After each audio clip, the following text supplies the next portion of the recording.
جیسے اسماعیل بخاری رحمۃ اللہ علیہ کرما والے میاں شیر محمد شرپوری اپنے ابھی مرید ہونا تھا، مرید ہونے کے لیے گئے، پیش ہوئے، حاضر ہوئے، پوچھا شاہ جی کچھ پڑھے بھی ہو؟ عرض کیا حضور پڑھا تو ہوں لیکن سمجھ نہیں ہے۔ ہم پیروں کے پاس اس لیے جاتے ہیں وہاں اللہ سمجھ دیتا ہے، وہاں پر شعور بیدار ہوتا ہے، وہاں پر عقل بیدار ہوتی ہے۔ وہی بندے جس نے کبھی اللہ کو یاد ہی نہیں کیا تھا، اب وہ اس کے اللہ کے عشق میں تڑپ رہا، عشق الہی میں اس کے آنسو بہ رہے ہیں۔ جو اللہ سے ناشنا تھا، جانتا ہے، ہر بندہ جانتا ہے کہ اللہ نے مجھے پیدا کیا، اللہ مجھے پیدا کرنے والا ہے، پتہ ہے، لیکن سمجھتا نہیں، سمجھ نہیں، پتہ ہے مجھے پالنے والا اللہ ہے، جانتا ہے لیکن سمجھتا نہیں، جانتا ہے کہ مجھے صحت دینے والا وہ ہے، میری روزی اس کے ہاتھ میں، جانتا ہے لیکن مانتا نہیں، نفس نہیں ماننے دیتا۔ میاں صاحب رحمۃ اللہ علیہ نے، میاں شیر محمد شرفی رحمۃ اللہ علیہ نے نگاہ فرمائی، کچھ دیر نگاہ توجہ فرماتے رہے۔ اللہ والے سبق پڑھاتے ہیں نگاہوں سے۔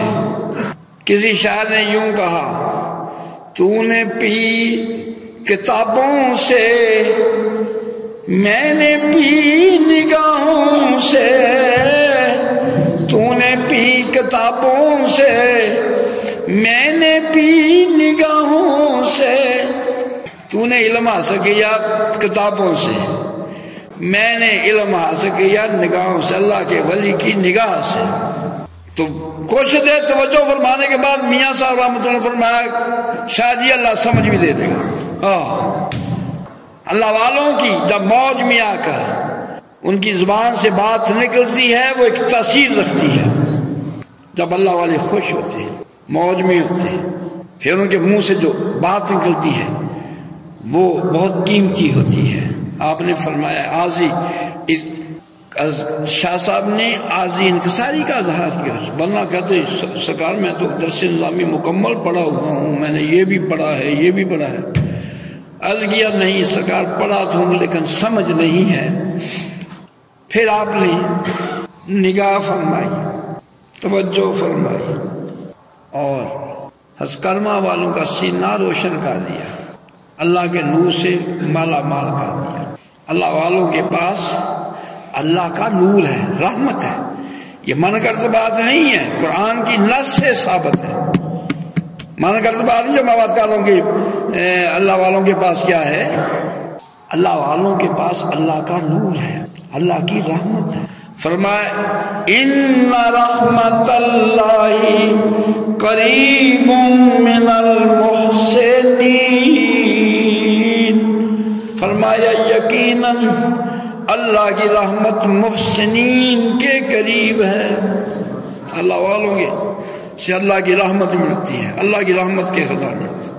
تو میں عرض کر رہا تھا، ایک خوبی بتائی جو اپنے رب کے سامنے کھڑا ہونے سے ڈرے، یہ نہیں جو مرضی کر گزرے، نہیں، یہ جواب بھی دینا پڑے گا۔ لوگوں سے تو مکر و فریب سے چھپا سکتا ہے، وہاں سے نہیں چھپا سکتا۔ تو وہ بندے، اللہ کے بندے اللہ کے سامنے کھڑا ہونے سے ڈرتے ہیں، جو میں کر رہا ہوں میں نے اللہ کی بارگاہ میں پیش بھی ہوں، جواب بھی دینا ہے۔ اور دوسری بات فرمائی، اور اپنے نفس کو خواہش نفسانی سے باز رکھتے ہیں۔ نفس مانگتا ہے، یہ نفس جو ہے برائی کی طرف کھینچتا ہے، برائی کی دعوت دیتا ہے۔ شیطان اور نفس دونوں مل جاتے ہیں۔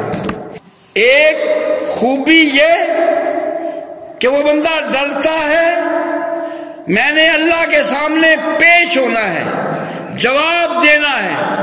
دوسری اس کے اندر صفت ہے کہ وہ اپنے نفس کو خواہشات سے روکتا ہے، نہیں، نفس کی مخالفت کرتا ہے۔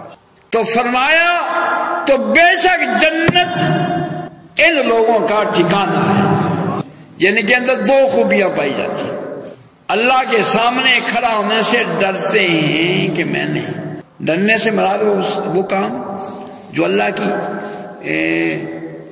مرضی کے خلاف ہو اس سے رک جاتے ہیں، اور جو اس کی مرضی کے مطابق ہو، جس میں اللہ کی رضا پائی اس کو بلا لاتے ہیں۔ اللہ راضی ہوگا، اللہ خوش ہوگا۔ تو فرمایا یہ اللہ کا فیصلہ ہے، قرآن کا فیصلہ ہے۔ جن لوگوں کے اندر یہ دو صفتیں ہیں تو فرمایا اس میں شک نہیں، بلا شک ان کا ٹھکانہ جنت ہے۔ تو حضرت علی رضی اللہ عنہ روایت فرماتے ہیں کہ آقا دو جہاں سید المرسلین پیارے کریم آقا علیہ السلام کا فرمانے عالی شان ہے کہ جو اللہ سے ڈرتا ہے کبھی ہوگا، مضبوط ہوگا۔ اللہ سے ڈر نہیں نہ بھی یہ کام میں نہیں کروں، اللہ سے ڈرتے ہوئے مضبوط ہوگا، مضبوطی والے قدم رکھتا ہے کہ نہ بھی میں نہیں کام کر۔ یہ پہلا کام یہ اللہ کی مرضی کے خلاف ہے، اس میں اللہ کی ناراضی مضبوط ہو کر جو ہے اللہ سے ڈرتا ہے اور اس کام سے باز آتا نہیں میں نہیں کرتا، مضبوط۔ ایک ہے ڈرتا بھی ہے کرتا بھی ہے، وہ کہتا ڈرنا ہو، اللہ سے کہتا میں ڈرتا بھی ہے اور اس کی مخالفت بھی کرتا ہے۔ فرمایا نہیں مضبوط کبھی ہوگا، مطلب اس انداز میں قوی ہو کر زندگی بسر کرتا ہے تو فرمایا وہ اللہ تعالیٰ کے ملک میں امن کے ساتھ چلتا ہے۔